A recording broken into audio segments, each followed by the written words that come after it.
I built my trailer, I specifically made this spot to put a mini wood stove on. I made sure that there was no wires up above so that I'd be able to run the chimney out of it. So I got this piece of slate to use underneath my wood stove. I think it's gonna look really nice. I had to get a special drill bit to drill through the slate. I made sure I ran some water on it to keep it cool while I was drilling through it. And I think it's gonna work out really nice. I already put my wood stove and this piece of slate on my little desk here and figured out just where I wanted to have it placed. So I marked it. I'm just gonna line up those marks again. And then I'm gonna go ahead and drill through my desk so that I can anchor my wood stove to the desk.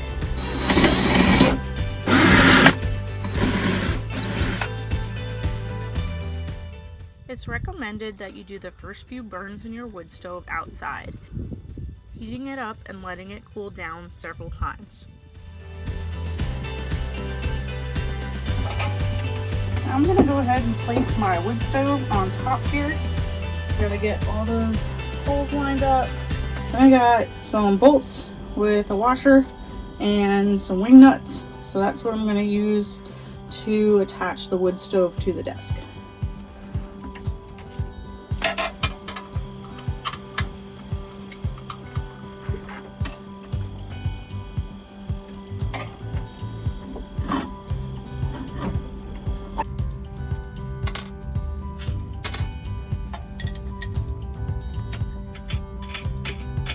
So I have my wood stove installed now. It's bolted down to this table. So the next thing I have to do is cut a hole in the roof for my stovepipe. I already estimated where it's gonna need to go through the ceiling right here. That's gonna be the middle. So I need a 7-inch hole across here in order to fit my insulated flue pipe through there, as well as the 3-inch flue pipe. So I'm gonna measure 3.5. Here, mark it at 7.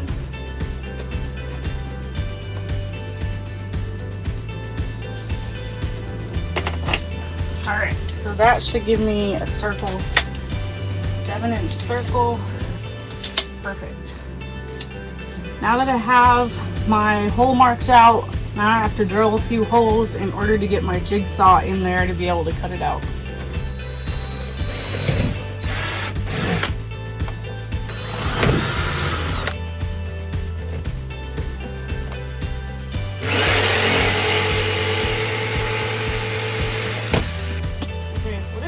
Do is make sure that I have a nice circle that I can follow, because this is going to be tricky.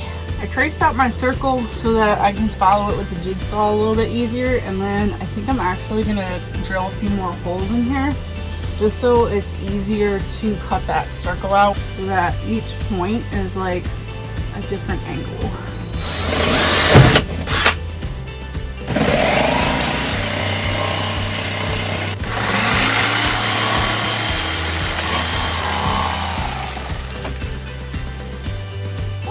Got it out. Now I'm going to use a blade to get the insulation out. I got my hole cut. I've got the insulation all cleared out from my hole. I just drilled a hole through the roof. I'm going to try to drill holes around the hole in here so that I can go on the roof and cut it out. I brought my Blue Eddy power station up here just so it would be easier to cut this hole out real quick.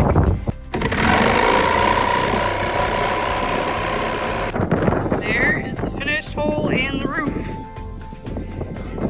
It worked out pretty good.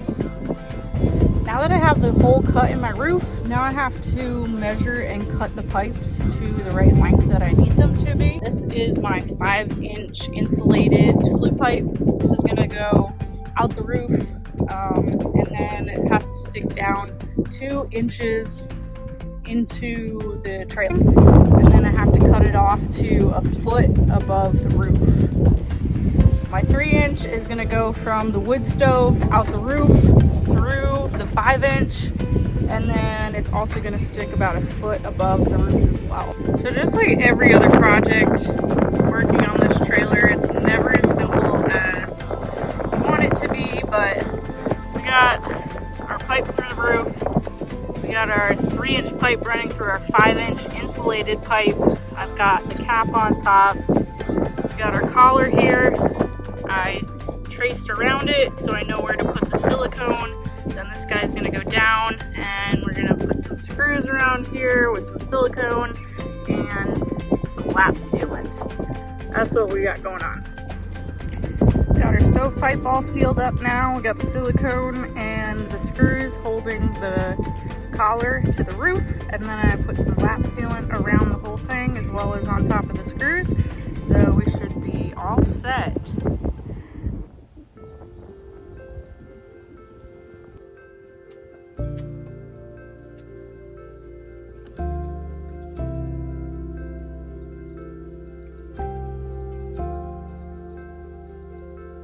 So I found that it heated up the wall behind here a little bit too much. The suggested clearance is like 14 inches, and obviously I have nothing close to that.